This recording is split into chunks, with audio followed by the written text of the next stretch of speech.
Well, here we go again. Monday morning, well, no, Monday afternoon, not Monday morning, Monday afternoon. I hope everybody's all right.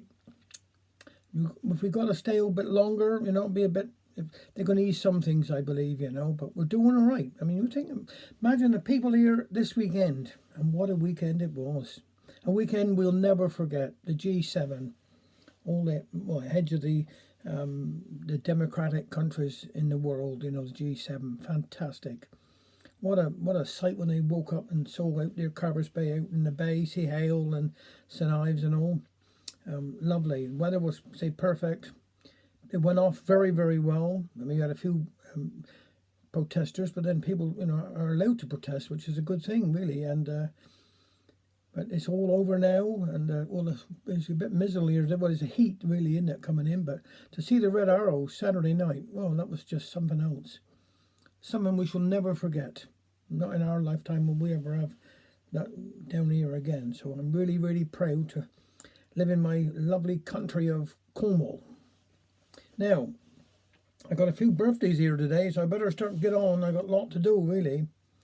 Now, today is Dave Pascoe's birthday. Great friend of mine, quite local. And also Suzanne Benny. Happy birthday to you both. Take care. Have a good day. Now, yesterday was more than that. Was a gentleman, another great friend of mine. I got a few friends, Tim Carter. And then there was Diane Souter. Happy birthday to you two for yesterday. Bit belated, but there we are. It's all done. Then we got Joan Weir, who's a great friend of my wife's. So happy birthday for yesterday, Joan. And then we go to my friend living up near Townsend, a bit away from us now, David Chapman, the famous wildlife photographer, a dear great friend of mine, and his wife. It wasn't his wife's birthday, but it was his birthday. I hope you enjoyed it, David, and you had some chocolate biscuits. And last but not least, when I do these stories and etc., I do quite a lot from Liz Arman from down Newlyn. And Liz, bless her dear heart, was 90 yesterday. So happy birthday to her yesterday, Liz. And just take care. So I'm just going to do a couple of little poems here today for Liz, really, for everybody's birthday, but just because Liz has done so much for the dialect in Cornwall. So I'm just going to do a couple of her poems. Okay. Thank you very much. This one's called Departure. Where are you going to, my handsome? Strolling so fast down the street. I'm off to take the chiel down to the quay to see off the fishing fleet. For Da's aboard the Amelia, a lugger that's for the North Sea, chasing a harvest of herring to make a living for she and me. For times are hard and men must go till where earnings are to be got. And it's no good complaining if you love your man, you'll be content with your lot.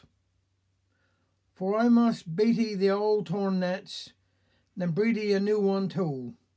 For the fisherman's wife who's left behind, there's more than enough to do.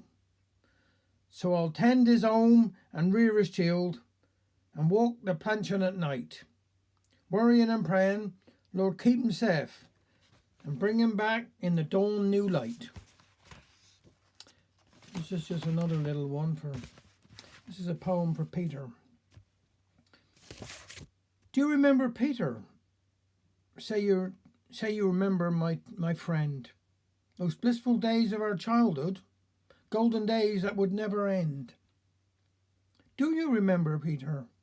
In an old tin bath we'd play, how we'd sail the ship over the cobbles to countries far away. Do you remember, Peter, those countless hours we'd stay, watching the cobbler hobnailing quarry boots, no need for those today. Do you remember, Peter? Ann Deeble's corner store, with homemade ice cream for half a penny, could a child ask for more?